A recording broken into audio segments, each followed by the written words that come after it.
Well, a new report by Roads Australia has shown the government will drastically fall short of its 2030 road toll target. It aimed to reduce deaths by 50%, yet a rising number of lives have been lost in the last 5 years. Joining me live now is the Roads Australia Chief Executive, Ehssan Veiszadeh. Really appreciate your time. Thanks so much. Just firstly, give us a snapshot of the statistics here. What is the trend in terms of the nation's road toll? So look, we have a pretty important national target that by 2030, as a nation, we will halve the road toll. That is something that all the states and the territories have signed up to, and it's a national target. Sadly, we are trending in the completely opposite direction. Over the last 5 years, we have had a steady increase to the deaths on our roads. And if we just take the last 2 years as a snapshot, last year we had, tragically, 1,314 people losing their lives on the road. That was up from 1,292 people. So it's very, very clear that we are off track in terms of meeting this very important national target. But there are some very, we think, cost-effective and easier options than those big road upgrades that we see across the country. It's those local upgrades that we can see in our local streets that we think will make a very significant impact. Okay, and tell us a bit more about that plan that you're putting forward and what it could do to the speeds we see on some of those urban roads. Yeah, so speed is the number one contributing factor to deaths on our road. And if you look at the stats and the science behind it, it's a very, very stark picture. So if you have if you strike a pedestrian at 50 kilometres an hour, there's a 90% chance of death.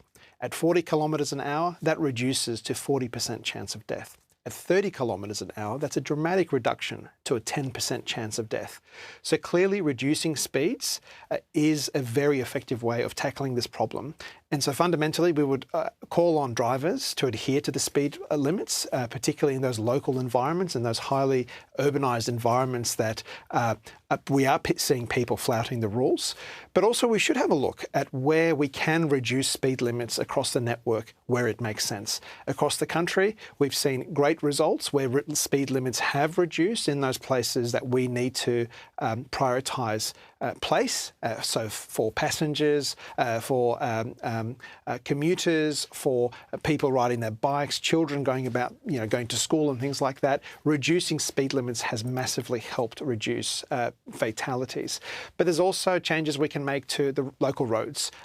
Wombat crossings, the Great Australian Wombat Crossing, which is effectively a raised zebra crossing, quite a cheap option to force people to reduce their speeds as they approach those wombat crossings, but also to increase the visibility, importantly, of people crossing the road, particularly children. So things like that can make a huge difference. We're not talking about massive investments. Local government is very well placed to do that. Councils are well placed to do that, but they do need a bit more support. We are calling for the federal government to provide extra funding to local governments so that they can have more capacity to, first of all, plan for this work and also get it off the ground.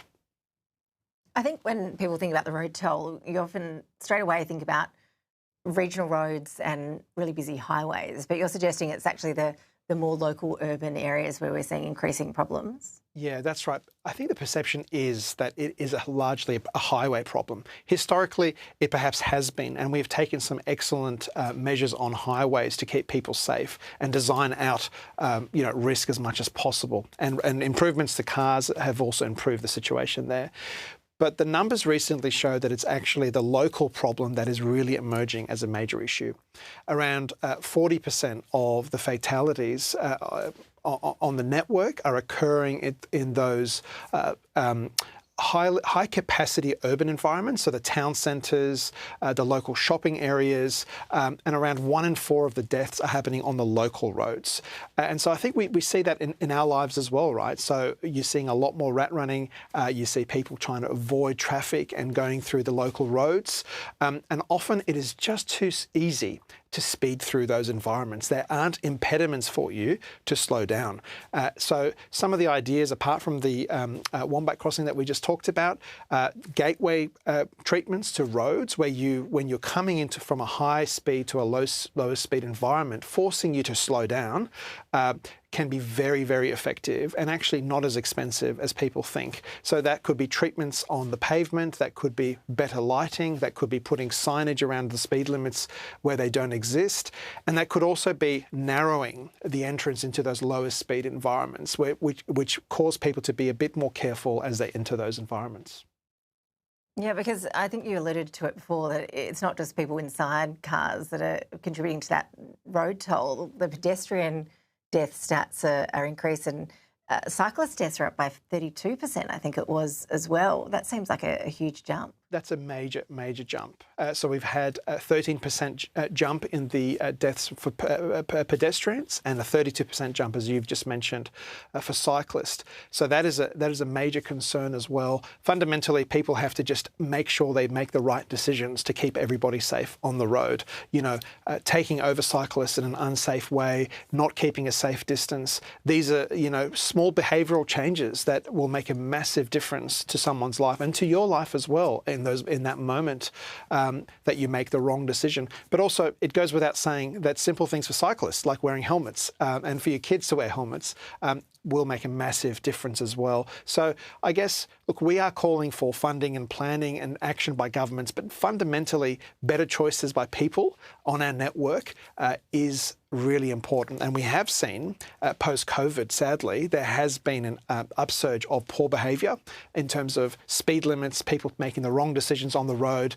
And so we really need to tackle that in a more fundamental way and think about how our decisions impact everybody else on the road network. Ehssan, really appreciate you joining us. Thanks for your time. Thank you, Ash.